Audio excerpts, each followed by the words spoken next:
Questo appartiene al passato.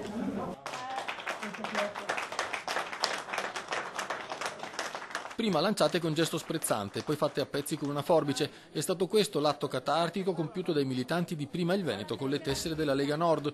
Un gesto che è stato compiuto con un forte travaglio interiore. È indescrivibile. E ce l'avevamo nel cuore noi questa cosa. Santino Bozza, consigliere regionale, usa parole forti con i suoi ex compagni di partito.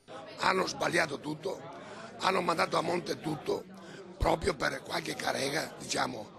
Hanno tradito per ultimo anche Bitonci. Ora, dice l'ex deputata Paola Goisis, cambia il contenitore e non cambiano gli ideali che sono invece stati abbandonati dalla Lega attuale. Non è rappresentata dal segretario federale e dal segretario nazionale che, come abbiamo visto, come tutti sapete, non sono più leghisti, quindi noi ripartiamo da dove la cosa 2.0 si è fermata. Flavio Tosi non viene nominato, se si parla di lui si usa l'espressione l'italico. Queste sono persone che non meritano nemmeno il nome. Una volta si diceva che il nome fa l'uomo, quindi non lo nomino proprio, sono persone da dimenticare. Chi è qui si riconosceva nella Lega di Umberto Bossi, non in quella attuale. Da 2 anni, ricorda l'ex deputato Corrado Callegari, la situazione per molti leghisti era diventata insostenibile. Questo passo era inevitabile. In provincia di Venezia ci sono già 5 sedi, di fatto quelle che erano le sedi della Lega, abbandonate da chi non si riconosce più nel carroccio. È ovvio che i militanti che pagavano le sedi allora adesso sono in Prima il Veneto, è ovvio che le sedi vengono riaperte dopo che sono state chiuse. Prima il Veneto è pronto a correre alle prossime elezioni amministrative.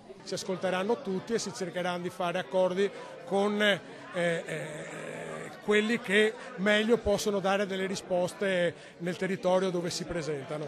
Anche Alessandro Vianello, consigliere comune da Venezia, si è sentito tradito da Tosi, che va al sud, organizza convegni con gli ex missini, dimentica il referendum per l'indipendenza del Veneto. Questa non è la Lega, loro hanno stravolto i nostri obiettivi, quindi adesso la nuova casa dei leghisti è Prima il Veneto, punto. Giovanni Furlanetto, leghista da 30 anni, consigliere regionale, è l'unico che attacca Tosi nominandolo. Senza mai una discussione, senza mai un incontro, il signore Flavio Tosi si è permesso di fare espulsioni, declassamenti, ma così senza mai riuscire a fare un confronto diretto. Bozza manda il suo addio a chi è ancora nella Lega. Saluti cari amici, di una volta e nascondetevi, vergognatevi.